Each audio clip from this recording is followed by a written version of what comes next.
বিপদের মধ্যে ফের বিপদ। কিছুক্ষণ আগেই প্রবল ভূমিকম্পে কাঁপল ভারত ও বাংলাদেশের বিভিন্ন এলাকা। কলকাতা সহ দক্ষিণবঙ্গের বিভিন্ন জেলায়ও ভূমিকম্প অনুভূত হলো। ভূপৃষ্ঠের 10 কিলোমিটার নিচে ভূমিকম্পের উৎসস্থল। ভূমিকম্প অনুভূত হয়েছে ভারত মায়ানমারের পাশাপাশি বাংলাদেশেও।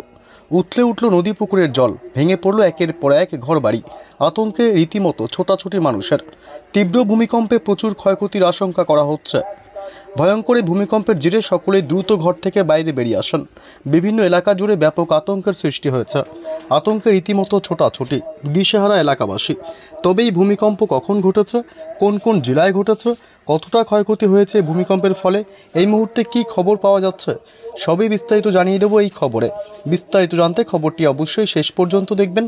আর সবার আগে সবার প্রথম আপনার জেলার পরবর্তী লেটেস্ট খবরগুলি জানতে আমাদের ইউটিউব চ্যানেলটি সাবস্ক্রাইব করে আমাদের সঙ্গে থাকবেন। শক্তিশালী ভূমিকম্পে কেঁপে উঠল ভারতের পড়শি দেশ মায়ানমারও। 12 মিনিটের ব্যবধানে পরপর দুটি ভূমিকম্প অনুভূত হয়েছে। প্রথম কম্পন অনুভূত হয় শুক্রবার বেলা 11:50 পরবর্তী ভূমিকম্প হয় 12:02। রিক্টার স্কেলে ভূমিকম্পের তীব্রতা ছিল যথাক্রমে 7.7 এবং 7.2। কম্পন অনুভূত হয়েছে দিল্লি সহ উত্তর ভারতের বিস্তীর্ণ অংশেও। কলকাতা সহ দক্ষিণবঙ্গের বিভিন্ন জেলায়ও কম্পন অনুভূত হয়েছে।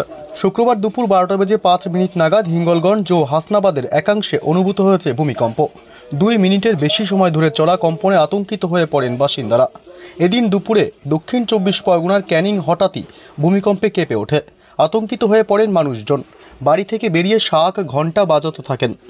বারুইপুর, নন্দীগ্রাম, মহিষাদল, মেদিনীপুর একাধিক অংশ কেঁপে উঠেছে। শুক্রবার ভারতীয় সময় বেলা 11:50 মায়ানমারে 7.7 মাত্রার ভূমিকম্প অনুভূত হয়েছে।